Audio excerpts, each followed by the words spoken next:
తెలంగాణ రాష్ట్ర వైద్యాధికారి సూచనల మేరకు జిల్లాల వ్యాప్తంగా ఆశా ఏఎన్ఎం వర్కర్లకు శిక్షణా తరగతులు 3 రోజులు నిర్వహించారు.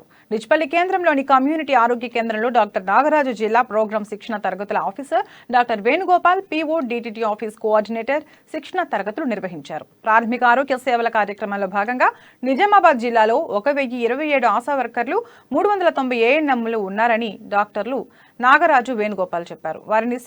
వారికి శిక్షణ తరగతులలో 150 మందికి ఒక డివిజన్ ఏర్పాటు చేశామన్నారు. వృద్ధులకు చికిత్స ఎలా అందించాలి, మలేరియా, బోధకాలు, డెంగ్యూ, క్యాన్సర్ వంటి జబ్బులపై రోగులతో ఎలా వ్యవహరించాలి అనే అంశాలపై శిక్షణ తరగతులు నిర్వహించామన్నారు.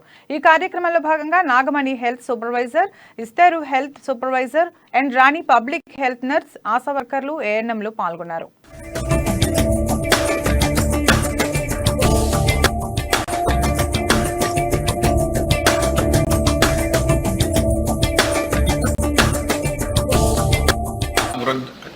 వైద్య ఆరోగ్య శాఖ తెలంగాణ ప్రభుత్వము అలానే మన జిల్లా వైద్య ఆరోగ్య శాఖాధికారి గారి సూచనల మేరకు మనం నిజామాబాద్ జిల్లాలో ఉన్న ఆశాలు ఏఎన్ఎంలందరికీ కూడా సమీకృత ప్రాథమిక ఆరోగ్య సేవలు అనే వాటిపైన శిక్షణ కార్యక్రమాలు ఏర్పాటు చేయడం జరుగుతుందండి. మన నిజామాబాద్ జిల్లాలో మొత్తం 1027 మంది ఆశాలు, 390 మంది ఏఎన్ఎంలు ఉన్నారు. వీళ్ళందరినీ కూడా 150 మందికి ఒక బ్యాచ్ చొప్పున 3 డివిజన్లలో, అక్కడ బోధన, ఆర్మూర్, మన నిజామాబాద్ డివిజన్లలో 150 మందికి ఒక బ్యాచ్ చొప్పున మొత్తం 11 బ్యాచ్లు జిల్లా మొత్తం అందరికీ నైపుణ్యతలు వాళ్ళు పెంపొందడానికి కృషి చేస్తున్నాం. ఈ కాంప్రహెన్సివ్ ప్రైమరీ హెల్త్ కేర్ లో మనం చూసినట్లయితే అందరికీ కూడా ఓరల్, నోటి పైన, ఈఎన్టీ పైన, ఇయర్, దాంతోపాటు ఓల్డ్ ఏజ్ సమస్యలు, అలానే ఏంటి సమీకృత ఆహారం అంటే ఏంటి, ఎటువంటి ఆహారం తీసుకోవాలి, ప్యాలియేటివ్ కేరు, క్యాన్సరు, మళ్ళీ సాంక్రమిక వ్యాధులు, అసాంక్రమిక వ్యాధులు, వీటన్నిటిపైన నైపుణ్యాన్ని పెంపొందించి ప్రతి ఆశ కూడా 1000 జనాభాకు ఒకరు ఉన్నారు కాబట్టి వారు దగ్గరలోని ప్రాథమిక ఆరోగ్య కేంద్రాన్ని తీసుకెళ్లి అక్కడ వైద్యుల్ని సంప్రదించి వారికి